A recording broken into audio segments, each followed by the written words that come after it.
நான் முதலமைச்சர் பொறுப்பேற்கின்ற பொழுது இதே திரு ஸ்டாலின் சட்டமன்றத்தில் பெரும்பான்மையை நிரூபிக்கின்ற சூழ்நிலை வருகின்ற பொழுது திமுக கட்சி சேர்ந்த எம்எல்ஏலாம் முதலமைச்சர், நான் முதலமைச்சர் இருக்கும்போது என் டேபிள் ஏறி டான்ஸ் ஆடுறேன். எப்படி டேபிள் ஏறி டான்ஸ் ஆடுறேன்? சட்டம் ஈற்ற மாமன்றத்தில் இப்படிப்பட்ட ஒரு ரவுடிஸ்ட திமுக கட்சியில் தான் பார்க்கும்.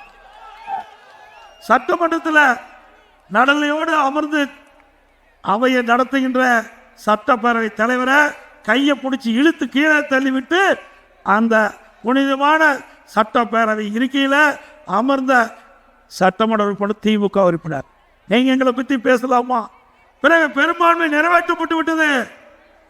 ஸ்டாலின் பார்த்தாரு, என்ன நினைச்சாரா தெரியல, சட்டையை கிழிச்சுக்கிட்டு ரோட்ல வீதியில போறார். அவர் நினைச்சது ஒண்ணு, நடந்தது ஒண்ணு.